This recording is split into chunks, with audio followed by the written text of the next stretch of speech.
Welcome to the Holistic Health Bites podcast. I'm your host, Andrea Nicholson, here with bite-sized episodes to empower, educate, and enlighten you with ways to lose weight, heal your gut, and achieve your ideal health so you can live an adventure-filled life. Let's dive in. Welcome back to the Holistic Health Bites podcast. Today, we are joined with Patricia Carothers, and she's going to talk to us about being an advocate for yourself and what does that even mean? What can you do? And I'm really excited for this conversation because I think this is something that a lot of people don't know much about, and we all need to know more. So welcome, Patricia. Oh, thank you. What a nice introduction. And yes, I agree with you. I think the topic at hand is one that people, while we might practice it all the time, and so it's very second nature to us, we come across people that they don't know that other opportunities for healthcare exist. So let me tell you who I am. I am Patricia Carothers, and I own a nurse case management company. It's national. We like to say that we're in the industry that spends $1 billion and nobody knows anything about it. Because our focus is on people who have been injured in the work comp field. And so it's specifically injured workers in the leg of case management. Now, people who are not injured workers, we address in our leg of care management. And in that regard, we provide private case management services. So for lack of a better word, concierge care, self-pay for people who are on a medical journey that they need someone to hold their hand. So that's us in a nutshell. I love that. How did you get into this field? Oh my gosh, what a good question. I think having been a nurse by education, late 80s, I'm dating myself, but I've been a nurse for a really long time. And, it becomes part of who I am, not just what I do. And my most favorite part about nursing was education through all my different experiences. So when I found this niche of case management, it had that. It had patient education, it had family education, and I just dove right in. And I worked for a lot of big corporate businesses, and I tend to see how things can be done smoother, easier, better, all keeping that injured worker or that patient in mind. So I hung my own shingle about 12 years ago, took what I knew from the big corporate, finessed it, polished it, and we just hit the ground running. And we haven't looked back. We've been busy ever since, really.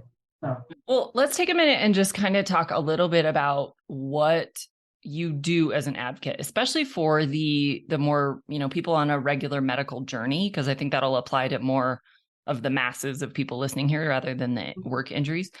Let's talk a little bit about what does that look like? What role do you play?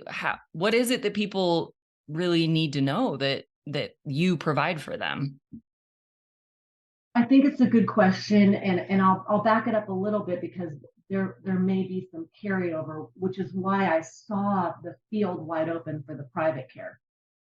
When a person is injured on the job, it becomes the most significant thing in their life, and they're alone and they don't know anything, and they don't exist in a vacuum. It affects their whole family, it affects the whole system. So we have that opportunity to come in as case managers, not always nurses. I should probably emphasize that, because there are social workers and other medical healthcare professionals that can do what we do.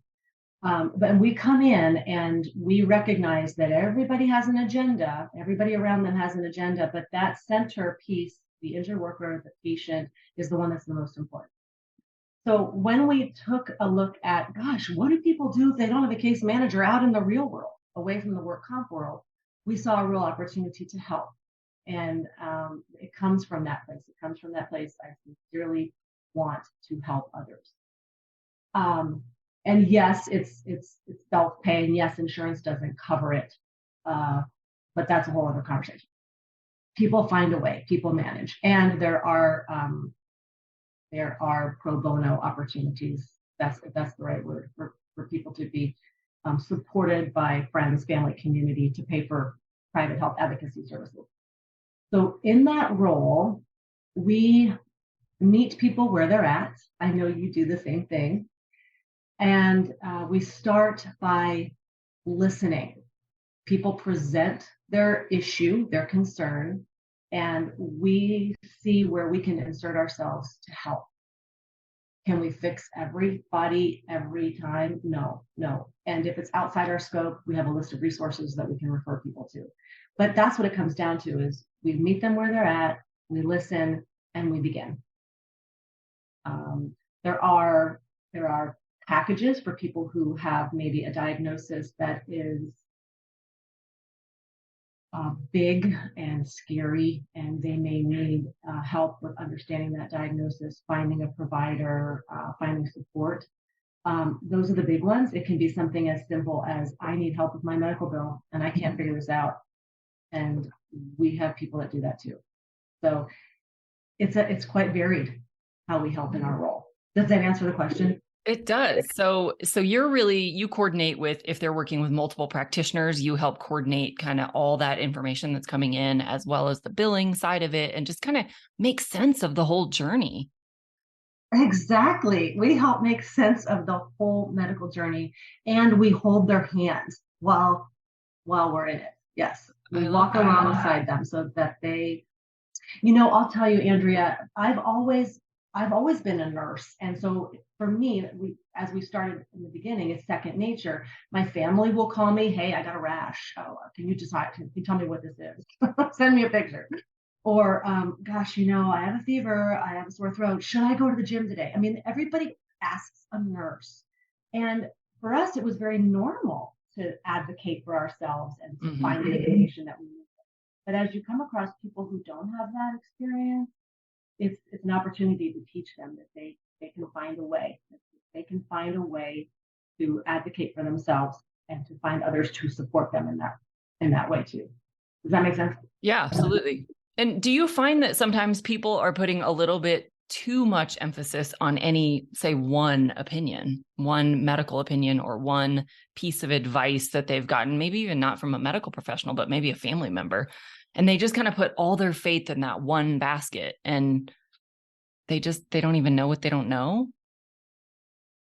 Oh, I like that. And yes, I do find that they don't know what they don't know. And I would say the people that I come across that are like that, it may not even be age-based. It's just how they were raised. What has their experience been up to that point, whether they're a millennial or whether they're, in their late 70s. Sometimes they lean into that traditional medical model. And I'm a nurse, and I understand the benefit of a traditional medical model, but I welcome the outside opportunity for exploration. And if it's not traditional, there are alternatives. And I probably did mention this in the beginning. Yes, I have a scientific clinical mind, but I'm also an energy worker. And so I understand that there are things seen and unseen that may work for people. And so I just want to expose that to people if they need to be opened up to it. Yeah, I think we need to be open to all of the options. And probably we need all of the options. Like, there is no one magic pill that's going to fix it all, or one, yoga session that's going to fix it all. We need a little bit of both. There's a time and a place for traditional medicine and, prescriptions and surgeries and that model. And there's also a time and a place for eating a quality diet and sleeping well and managing stress and, meditating and doing all of these other things that are considered by today's world alternative, although those are actually the natural things that we've done as humans through all of history. We need both. And I think as a society, we've kind of become a little too reliant on our doctor to know everything about everything. Yes. And we kind of actually expect too much of them. And true of nurses as well. We expect them to know everything there is to know about every medicine, supplement, exercise, diet plan, meditation, yoga, all these. We expect them to know everything about everything. And when we get advice that either doesn't work or doesn't sit right with us, then we're like, Well, that's what my doctor told me to do. Why are we expecting any one human being to know everything on the planet? Yes, yes. That's why And we I have know, specialties. and you and I have talked about this too, and not to, just the medical model, but physicians really only get about 2 to 3 hours of nutritional training in medical school. And they can't know everything about everything. They are not the be all end all. So yes, we tend to just lean into that if that's always been our tradition, and that's self-limiting. You're not seeing other options that might be available to you if you lean hard into one person, one opinion.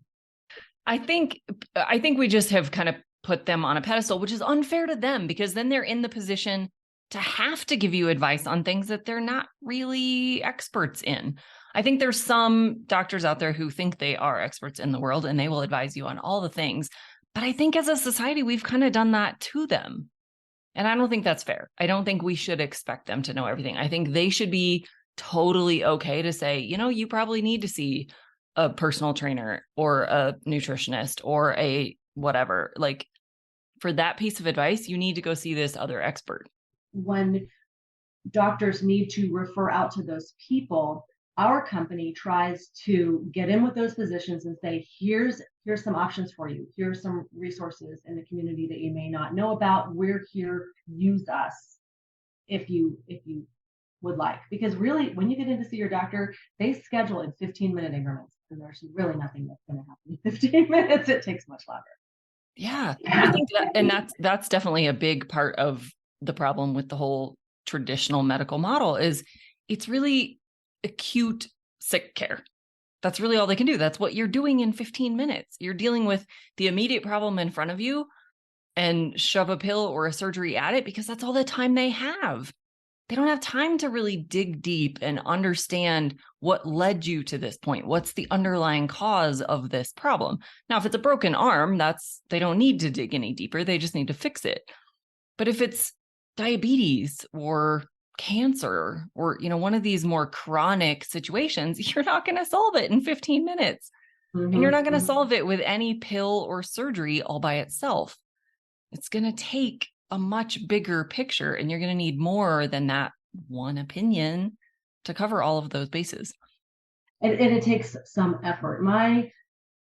The benefit of what I do is I can be in the room with that patient and their doctor. And I find that establishing those relationships is very helpful to everybody, to the professional, to the patient, to myself, because we can sit in a room, we have the diagnosis of diabetes, for example, and we can sit in the room and we can share for those 15 minutes. I'm taking away what I can then build on after that physician visit.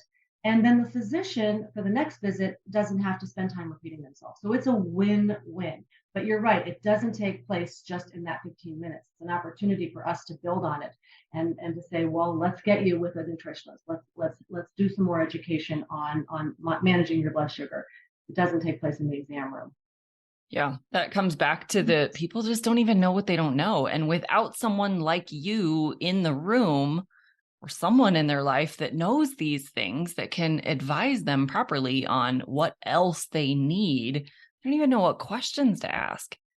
And it comes back to self-advocacy and even doing what I do and being who I am. When I'm the patient, I lose 60% of my hearing. I don't remember my questions. I am like a deer in the headlights.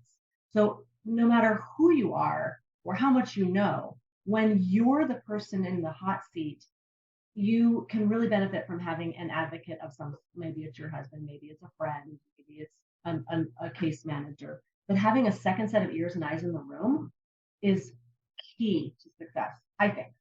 I agree. And I think it doesn't even matter what you're going through. I went through this with both my dad and my husband having surgeries that were, orthopedic in nature. So it wasn't like a life-threatening thing. And yet they didn't hear a fraction of what the doctor told them. Just like you just said, when it's you forget all your questions. You're overwhelmed by what's coming at you. You're scared of this upcoming procedure.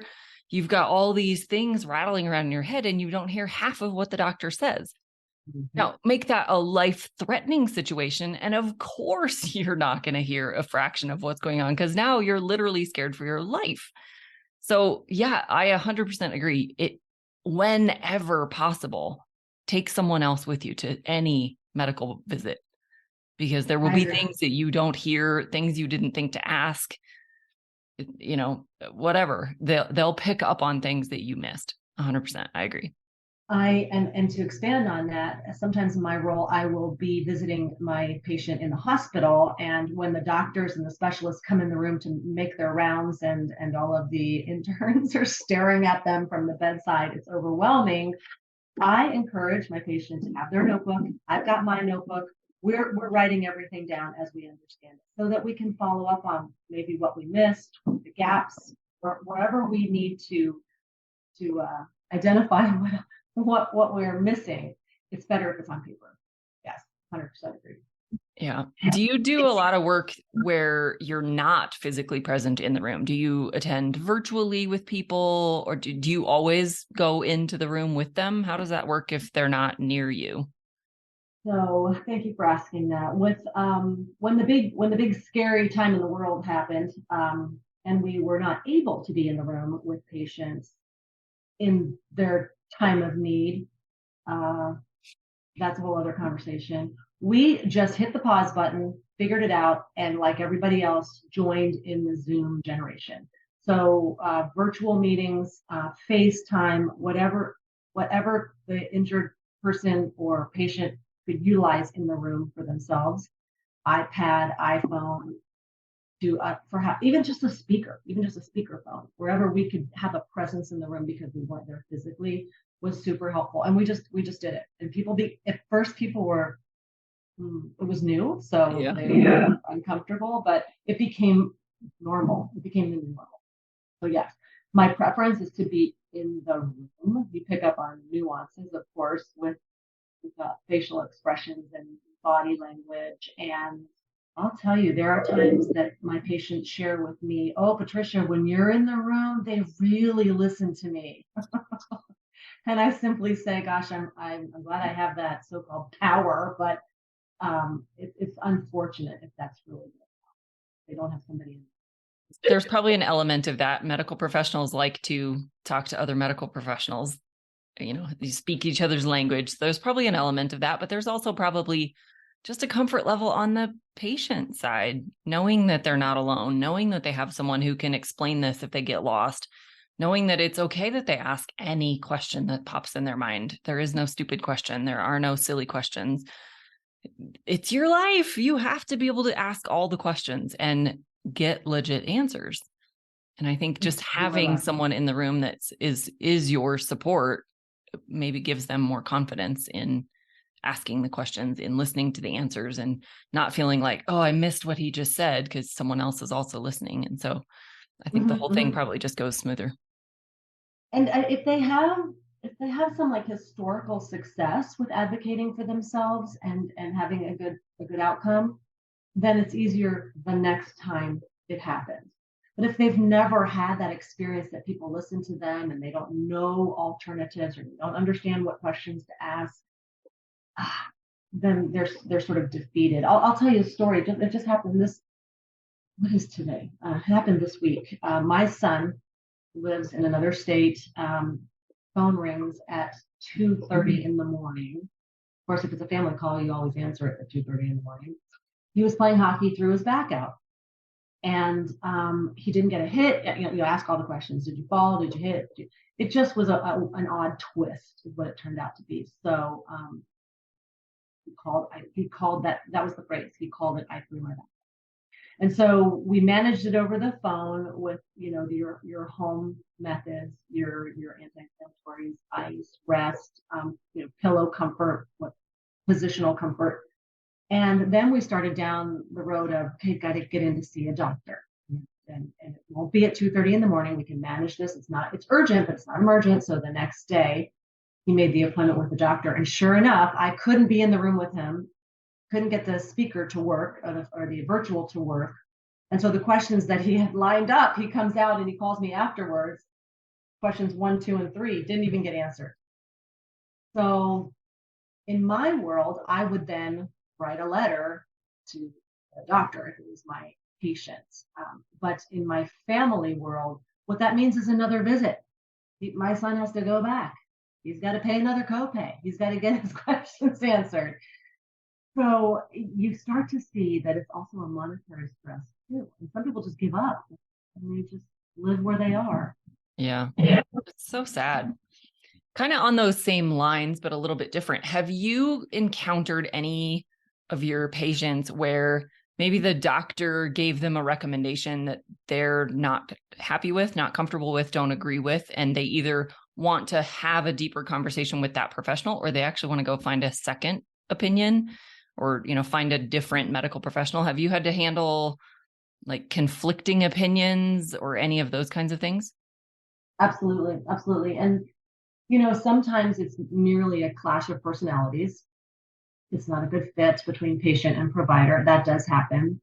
But just recently, I had a young lady. She was working in a medical cannabis dispensary and was assaulted by an unruly customer. So she was sort of beat up, tossed around. Low back injury, neck injury, all soft tissue, nothing broken. But you understand too, soft tissue longer, difficult to address.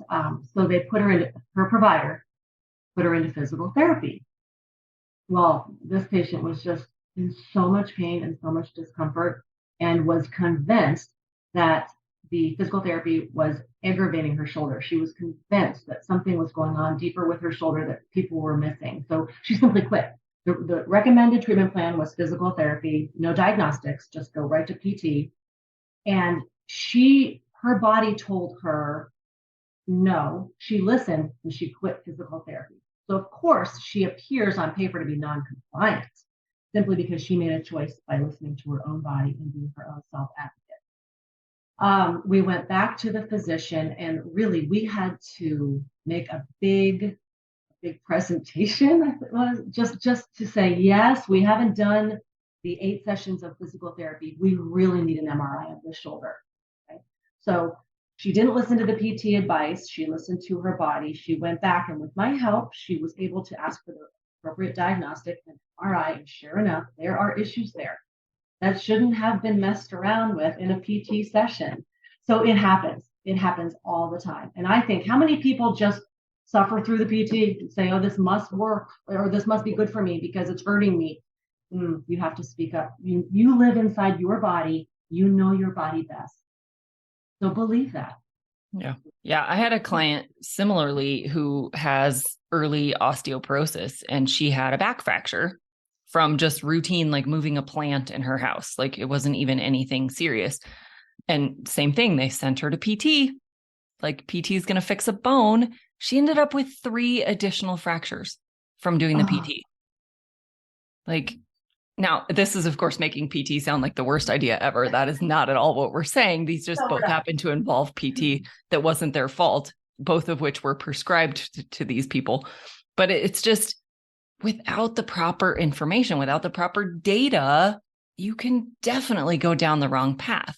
And this isn't just MRIs and X-rays and those kinds of things, but the proper lab testing. You could be over-medicated or under-medicated or on the wrong medication altogether if you don't have the proper data.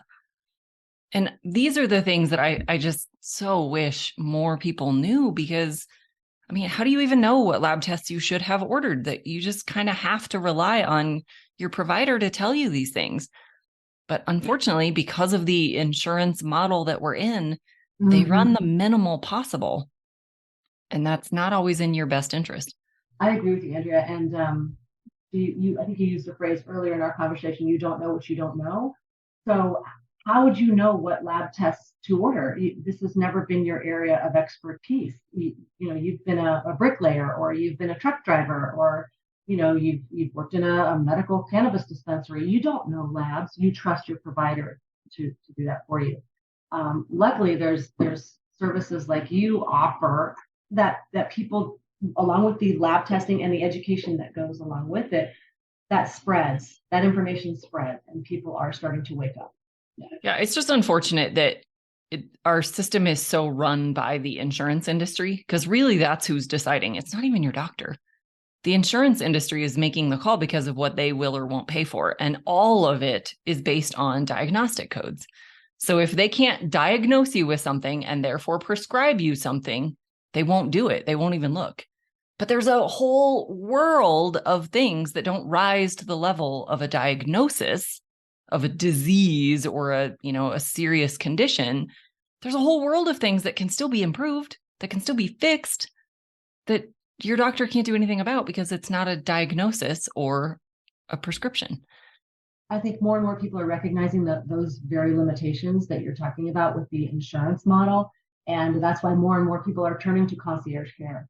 Yeah. They're trying to, I take good care of my car. Why wouldn't I pay to take good care of my body? I mean, that's a very simplistic analogy, but, for the cost of whatever your daily coffee habit is, you can actually put that towards health investigation in a concierge model. Mm-hmm. Yeah. And just like with your son's example, you could keep paying copay after copay after copay after copay, hoping that eventually you'll get the answers, or you could just pay cash for a quick targeted program that actually gets you all those answers. And then you never have to worry about it for the rest of your life because you now have that information at your fingertips. You're more educated. You're more informed in what to ask for, how to advocate for yourself, what resources are out there. You can, spend what seems to be a lot of money up front, but it's over with. You're done, instead of copay after copay and fighting with your providers and, digging for all of this information. You can get it much quicker if you just are willing to put the money up front. So how do we get that word out? How do we spread it far and wide? We're doing the best we can one by one with our clients.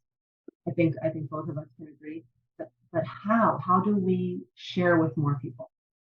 Well, podcasts. Here you go, podcasts. Yeah, I think resources like this are very helpful in just opening people's eyes to knowing what else is out there. I think that's a huge starting point. I think, like you said, there's more and more people looking for this kind of care that's not under the umbrella of insurance, that's not limited by what they will allow us to do and say. And also, there's more and more providers that are fed up with being hamstrung by the insurance model. And they're stepping away from that model and moving into the concierge model or the, outside of the insurance model. And I think there's a movement of people who both want it for themselves and want to provide it because they know that the current sick care model isn't working for all things. It works phenomenally for car accidents and broken arms. Trauma. It does not do well for chronic care. I agree with you. Again, I'm a nurse and I'm not out to change the traditional medical model because for what it is very useful.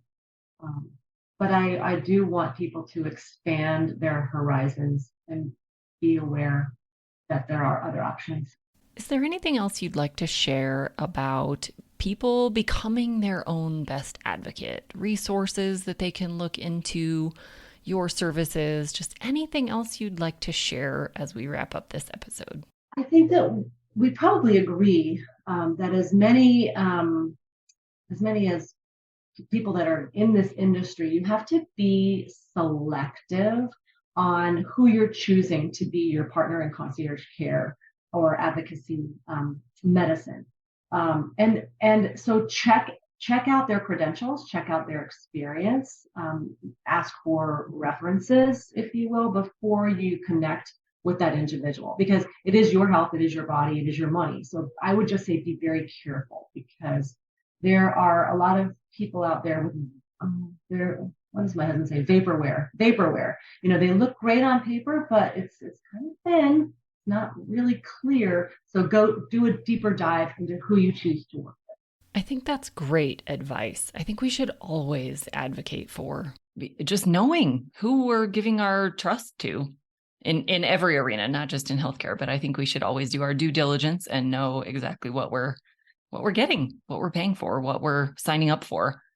And with that, I encourage people to believe in what their own inner physician is telling them, because like I had shared before, they live inside their body. They know their body best. So trust that inner voice and ask for help. Ask for help when you need it. I think that's a brilliant way to end it. Thank you so much. If anybody wants to connect with you or learn more about what you do in your work, how can they find you? Oh, I have to lean on my partner, my website developer person. So please look at the website, and that's MyNetRN.com. And they'll find all that information on there. I'm also on social media, LinkedIn, Instagram, and Facebook. Awesome. Well, we will link up all of that information in the show notes for people to easily click on and find you. Thank you so much for sharing all of your wealth of knowledge about being an advocate for people, both for people to be their own self-advocate and for the services that you provide for people who need extra support and extra assistance in these complicated medical journeys. So thank you so much for your time, and we'll catch you again soon. Thank you for listening to this episode all about how to be your own best advocate. This is one of the top pieces of advice I can give to everyone. You know your body best, just like Patricia said, so always advocate for yourself.